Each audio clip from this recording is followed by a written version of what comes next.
nitwa Patiri Jean Yude Ngendakumana, nkaba njejwe ubutumwa bwo guhanahana amakuru muri diocese ya Ngozi kuri igenekerezo rya 12 mu Kakaro 2025 aha muri paroisse ya Gasenyi muri diocese ya Ngozi haramutse haba urubanza rudasanzwe, urubanza guyatigwa y'abasaserdoti, abadiakoni n'ibice biganisha ku basaserdoti, ariko kandi bikisunga na yubire ya paroisse Gasenyi ihimbaza imyaka 75 itanguye.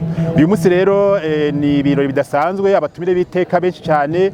Muri ivyo birori haza kuboneka abasaserdoti 12 batigwa, harimo abadiakoni batigwa 6, harabonekamwo abasomyi b'ijambo ry'Imana, abakorezi bo kwa Rutari 12 n'abasomyi b'ijambo ry'Imana 9.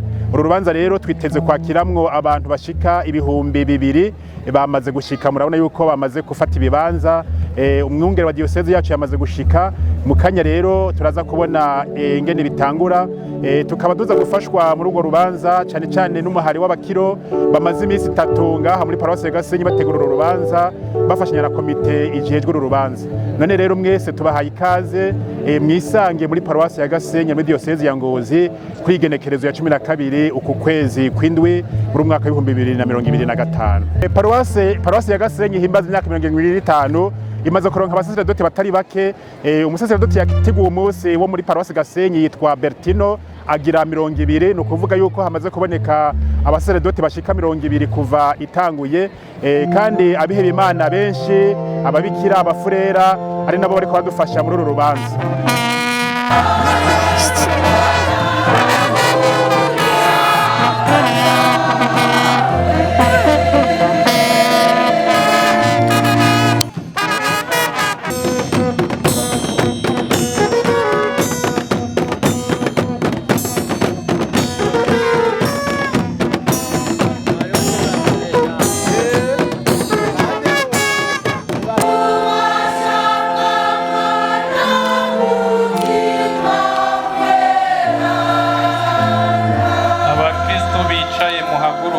muhaguruke twifatanye n'abari ku rugendo.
Imana yatugiriye ntawo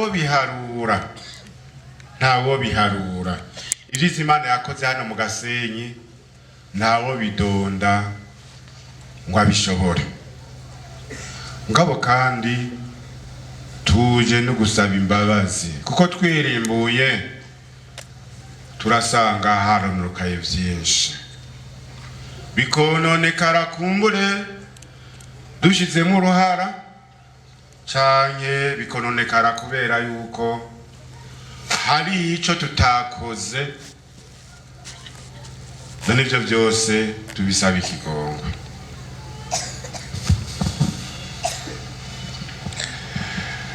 Tuje kandi kugabana abasaseredoti bashasha. Ingabire abasaseredoti ni ingabire idasanzwe kuko mu gihugu c'Imana ari wo muryango wa Ecclesia, umusaseredoti iyo yemeye kwitangira ubutumwa yatoranijwe niwe Yezu Kristo acako kugira ngo abohora bazingamitswe n'umwansi Shetani, abagendana ubumuga abakize. Uwo Yezu nyiraciye ku musaseredoti arahumura abatewe n'uruhumyi rwabwo ku mutima cyangwa ku mubiri, abatewe n'ubutumva akabazibura, gutyo agashikiriza inkuru nziza y'uko ubwami bw'Imana buriko burashwara mu muryango w'Imana ikunda n'abakayikundira. Ubutumwa bw'umusaseredoti nubwo kuba igikoresho kizima ca Yezu Kristo mu gucagagura imigozi ya Shetani, gutyo na ya mapfundo y'ibicumuro by'urusobangane agapfundurwa bukebuke ivyahora bizitanye mu mitima y'abantu bikazitanuka. Twigine rero iyubire dufise ubukengurutse, mugabo kandi dusaba umukama ngo atuzamure tuve mu kabi. None rero musamirize impundu ya yubire, hanyuma duhereze iyi nkuka dufise akanyamuneza twuzuye ubukengurutse.